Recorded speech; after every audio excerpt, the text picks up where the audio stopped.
Pearl Harbor. A historical moment that all movies have always gotten wrong. What I think people don't realize is that it was a lucky shot, but it wasn't a lucky shot. But now it's time to get it right. One of the Arizona myths is a bomb went down the smokestack. What was coming? For the first time, historians call the shots. The real thing is, it's not as fancy as they try to make it today. The tools of the trade are put in the hands of the people who know how to use them best. Pearl Harbor, what it looked like. The whole front end of the Arizona was blowing off and was in the water.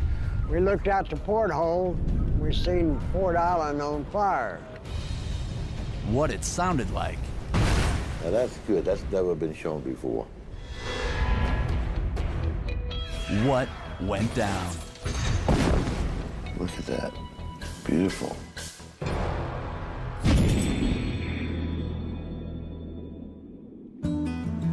Dr. Donald Goldstein, co-author of the bestseller At Dawn We Slept, has spent a lifetime studying Pearl Harbor. His research has been exhaustive, but he still hasn't seen it all. His guidance would be key in getting everything correct for the retelling. Pearl Harbor represents the time when America, which was innocent, got into the war, and it was a day of infamy, and it should be told right. On December 7, 1941, the Japanese decimated U.S. forces with the surprise attack on the Hawaiian island of Oahu and thrust America into World War II.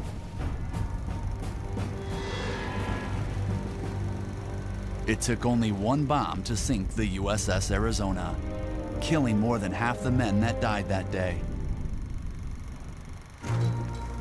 America lived under the misconception that she was prepared and protected.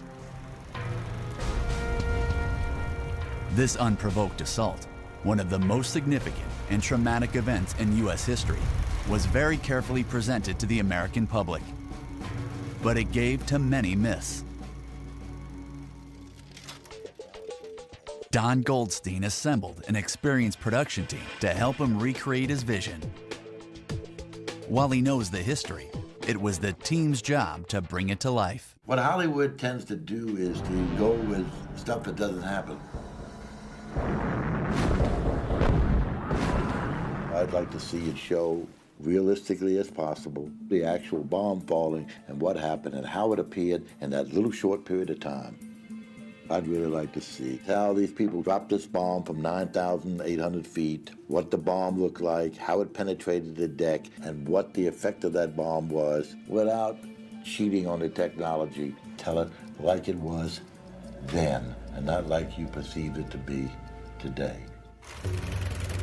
The attack at Pearl Harbor dealt a decisive blow to what the Japanese called Fortress Hawaii. Hundreds of Japanese planes came in from aircraft carriers and knocked out the U.S. Navy and Air Corps in 2 successive waves. The attack would change the course of history. America the superpower was born that day, but at a terrible price. 2,390 U.S. military killed, 49 civilians killed, 5 battleships sunk, 188 aircraft destroyed. And Japanese losses were minuscule in comparison: 64 men, 29 planes, and 5 midget subs. What is the importance of depicting Pearl Harbor correctly at this stage in the game? I mean, it's decades and decades later. Because people are not studying Pearl Harbor. They're not studying history. And therefore, if we don't get it right soon, when the veterans all die and guys like me die off, then it's going to live forever in the wrong way. We've definitely got our work cut out for us, but we're going to do our best. We really do. Mm-hmm. To bring Dr. Goldstein's vision to life, the first stop would be Hawaii. But not merely the Hawaii of swaying palms and shimmering sands. This was Pearl Harbor, a sacred place covered with evidence of that day of infamy. Planes were coming in from the coastline here. The good comparison of Pearl Harbor is 9/11, because these are two times that we were attacked and we were surprised. And about the same number of people died. What do you got? 23,970 here, and then you've got 2,300 at the World Trade Center. The death of the USS Arizona could be attributed to a single, well-placed aerial bomb. But how was it dropped? Where did it hit? The shot that awoke a sleeping America has been something often misrepresented. Until now.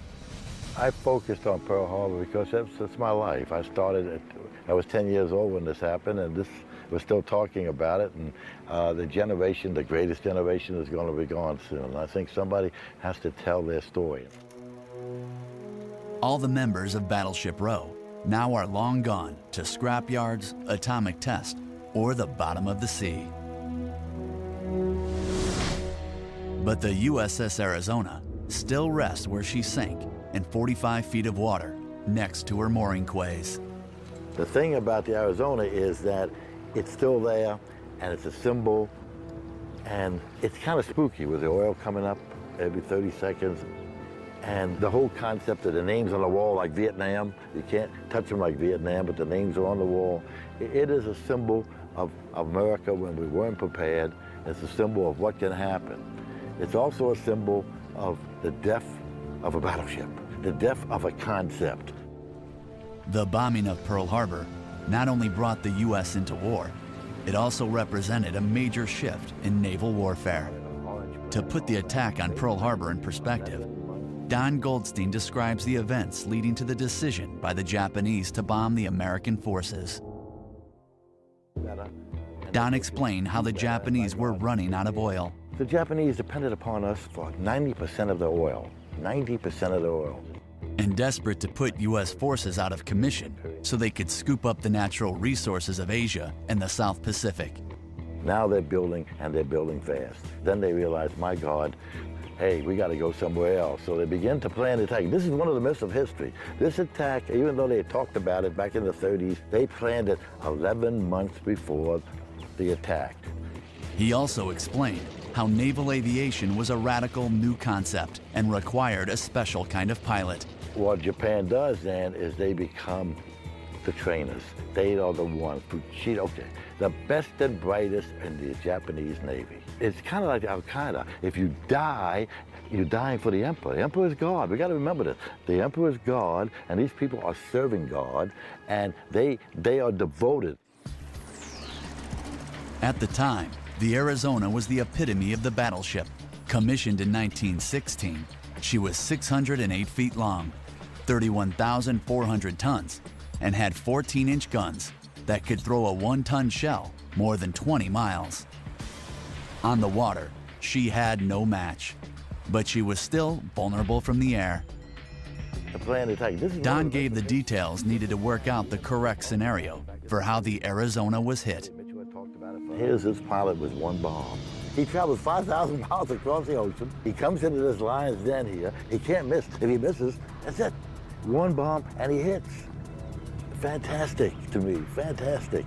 And people don't realize the energy that went into that. But this bomb itself was built so that it would penetrate the deck, go down into the deck. Now, the luck was that it went down into the deck and it hit the magazine where all the ammunition was. Had it not done that, it would have been just a tough hit. The Arizona was instantly destroyed by the fateful explosion. Her remains still rest along her moorings. The Arizona Memorial is hallowed ground, the final resting place for more than 900 servicemen. Seeing how she sank gives a better sense of what is needed for the final recreation.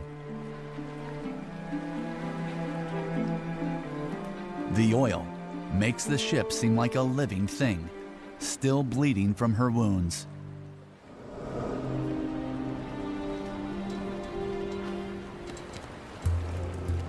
More than 1.6 million people a year travel to the USS Arizona to pay their respects.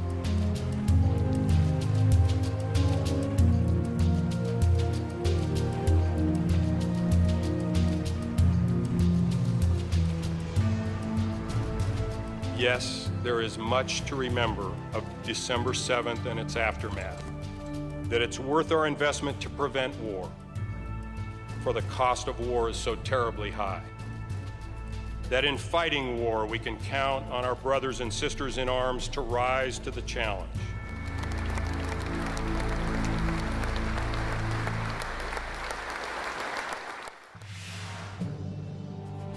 Many of the Pearl Harbor survivors still attend the memorial celebration and have a story to tell. Where exactly were you at? You find me over. They describe what hell looked like that day on Battleship Row. We felt this bang. We thought a ship had hit us, a collision had hit us. Then there was another bang. Richard Artley was aboard the USS Oklahoma as it was struck by torpedoes and capsized, trapped below the deck. So about how long were you trapped? We were about 36 hours. 36 hours? Yeah. We got out Monday evening about 6:30. It was important to narrow the stories down to just the Arizona. Well, when I got topside, it was already chaos. The ship was covered with oil, water, smoke was beginning to come up all around. Within just minutes, the Arizona blew and set everything on fire, so it became just absolutely, totally chaotic. We looked out the porthole, we seen Fort Island on fire. There's so much continuous sound that it was just overwhelming almost. I saw all the fire and the smoke and everything. We went by the Arizona. The flames were so hot, the guys up on deck had to put their bodies over the ammunition that was there so it wouldn't explode. The whole front end of the Arizona was blowing off and was in the water. The site survey of the USS Arizona netted many details, but not enough to get the recreation right for Dr. Goldstein. There was still so much more to learn. Up next, the postmortem of the death of the USS Arizona. The Japanese knew the names of every ship, and they knew where they were. They could sit there and they could go Oklahoma, Arizona, or Pennsylvania. On what went down. Professor Don Goldstein wanted to depict the lucky shot that sunk the USS Arizona during the surprise attack at Pearl Harbor, one of America's darkest hours. A single bomb dropped from a Japanese plane, the Nakajima B-5N Kate bomber, destroyed the USS Arizona, killing more than 1,000 men. But how could one well-placed bomb sink the mighty battleship? This is probably all the powder going up. Oh yeah, wow. Though brief moments of the attack were captured on film by U.S. military and the Japanese, there were very few visual references for the actual bombing of the Arizona. And existing recreations of the event are inaccurate. The many puzzle pieces still needed to be fit together to show what went down. To get a more accurate sense of the moment of the attack, the site survey continued along Battleship Row.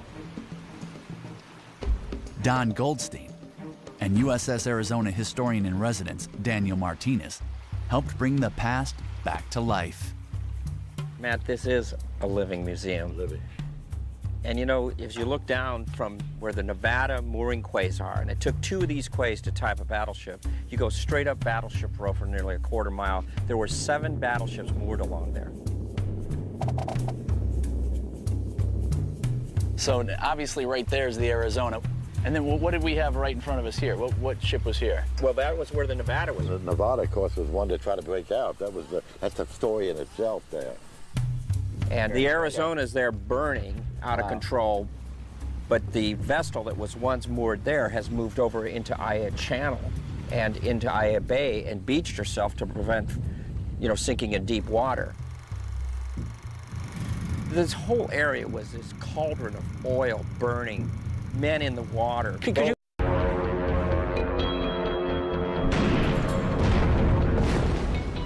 Pearl Harbor. A historical moment that all movies have always gotten wrong. What I think people don't realize is that it was a lucky shot, but it wasn't a lucky shot. Best. Pearl Harbor. What it looked like. The whole front end of the Arizona was blowing off and was in the water. We looked out the porthole. We seen Fort Island on fire. What it sounded like. Now that's good. That's never been shown before. What went down. Look at that. Beautiful.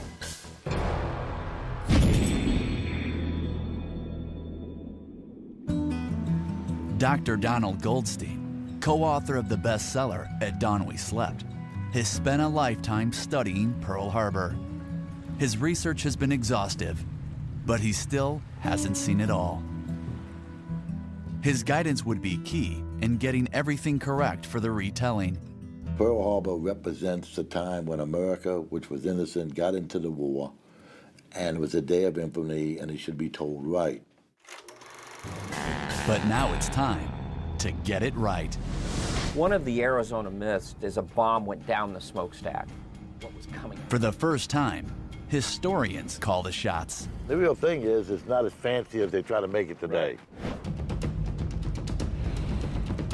The tools of the trade are put in the hands of the people who know how to use them.